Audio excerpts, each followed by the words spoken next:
பிஸ்மில்லாஹிர் ரஹ்மானிர் ரஹீம். ஏக இறைவனின் சாந்தியும் சமாதானமும் நம் அனைவரின் மீதும் உண்டாவதாக. எல்லா புகழும் இறைவன் ஒருவனுக்கு. ஒவ்வொருவரும் ஜும்மாவை அடைபவர் இந்த அமலை செய்து இந்த ஜும்மாவை பூர்த்தி செய்யுங்க. ஏன்னா நபி ஸல்லல்லாஹு அலைஹி வஸல்லம் அவர்கள் சஹாபாக்களுக்கு ஜும்மாவுடைய நாள்ல இந்த அமல்களை தான் செய்ய சொன்னாங்க.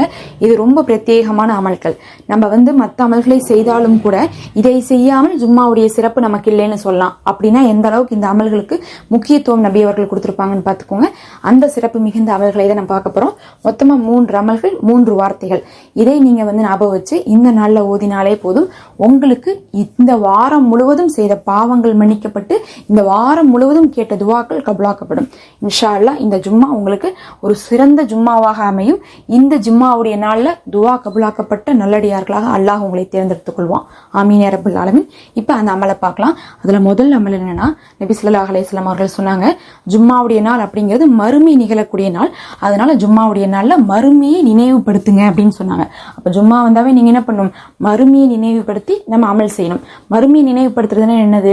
உலக ஆசைகளை விட்டு விலகி இந்த நாள் தான் மவுத்து வரும், இந்த நாள் தான் உலகத்துல இருக்கிறவங்க எல்லாரும் எழுப்பப்படுவாங்க, மறுமை நிகழக்கூடிய நாள், அதுக்கப்புறம் நமக்கு கேள்வி கணக்கு இருக்குது அப்படிங்கிறது நினைக்கணுமாமா. இந்த நாள்ல அதை நினைக்கிறதே உங்களுக்கு சுன்னத்தாக இருக்கு. அப்ப மறுமையை பத்தி கொஞ்ச நேரம் பேசுங்க, சிந்திச்சு பாருங்க, அதற்கான முயற்சிகளை எடுங்க. அப்படி எடுக்கும் போது நம்ம செய்யக்கூடிய அமல் என்னவா இருக்கும்? இஸ்திகஃபாரா இருக்கும். மறுமையை நினைக்கிறவங்க இஸ்திகஃபாரை தவிர வேற எந்த அமலையும் யோசிக்க முடியாது. ஏன்னா நம்மளுடைய பாவங்களுக்கு மன்னிப்பு பெற்றாலே நம்ம சொர்க்கத்துல வாழ்வோம். அதனால பாவ மன்னிப்பு கேளுங்க. அப்ப மறுமையை நினைச்சு இந்த நாள்ல அதிகமாக அல்லாஹ்விடத்துல உங்களுடைய பாவ மன்னிப்பை கேளுங்க. பாவ மன்னிப்புக்கு நீங்க என்ன வேணா ஓதிக்கொள்ளலாம். நான் உங்களுக்கு சிறந்ததாகவும் ரொம்ப எளிமையாகவும் சொல்றது என்னன்னா, அஸ்தகுஃபிருல்லா ஓதுங்க. உங்க பாவங்கள் எல்லாம் கழிக்கப்படும். இந்த நாட்கள்ல முதல்ல அப்ப நம்ம ஓத வேண்டியது அஸ்தகுஃபிருல்லா.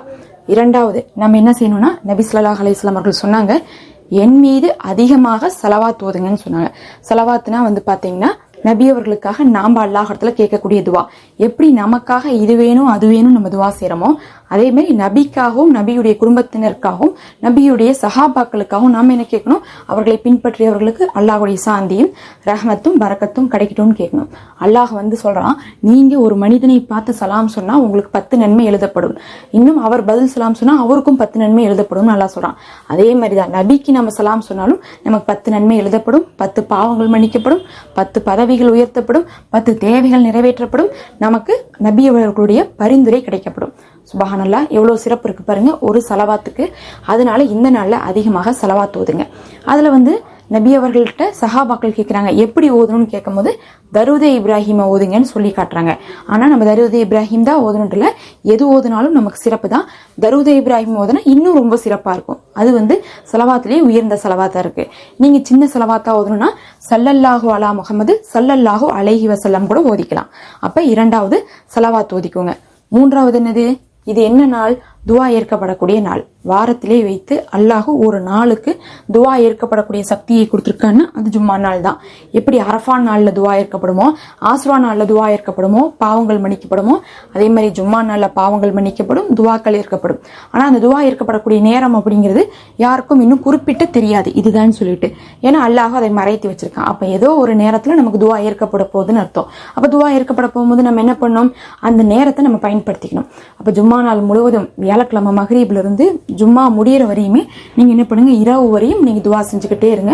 அல்லாஹ்விடத்துல இருந்து அந்த ஒரு நேரத்துல நீங்க கரெக்டா கேட்டுட்டா அல்லாஹ் மறுக்காம உங்களுக்கு என்ன பண்றா? அதை அப்படியே கொடுத்துறா. நீங்க என்ன பண்ணலாம்?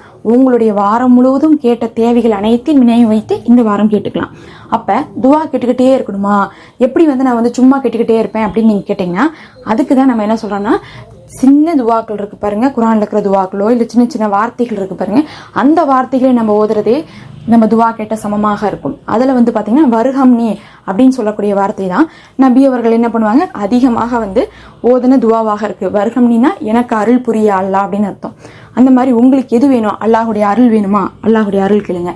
அருள் கேட்டாவே எல்லா தேவையும் அதுல அடங்கிடும்.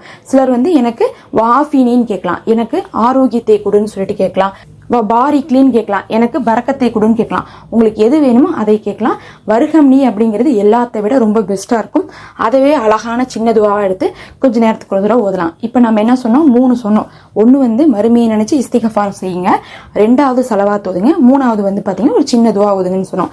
இதை நீங்க எப்போ ஓதணும்னு பாத்தீங்கன்னா கொஞ்ச நேரத்துக்கு ஒரு தடவை ஓதிக்கிட்டே இருக்கணும். ஜும்மா நாள்ல முக்கியமா ஒவ்வொரு நேரம் தொழுகைக்கு பின்னாடி ஓதுங்க. நடக்கும் போது, நிக்கும் போது, உட்காரும் போதெல்லாம் என்ன பண்ணுங்க, இந்த நாள்ல ஓதுங்க. ஓதும் போதே உங்களுக்கு என்ன ஆயிரும்னா துவா ஏற்கப்படக்கூடிய நேரத்துல உங்க துவா அமைந்து உங்க துவா கபுல் ஆயிரும். அப்ப கொஞ்ச நேரத்துக்கு ஒரு தடவை இந்த 3 வார்த்தைகளையும் சொல்லுங்க. அஸ்தோஃபிருல்லாஹ், ஸல்லல்லாஹு அலா முஹம்மது ஸல்லல்லாஹு அலைஹி வஸல்லம், வருகம்னி. இதை ஓதிக்கொண்டே இருங்க. அல்லாஹ்வே போதுமானவன். இது பயனுள்ளதா இருக்கும்னு நினைக்கிறேன். மறக்காம சப்ஸ்கிரைப் பண்ணிக்கோங்க. அஸ்ஸலாமு அலைக்கும்.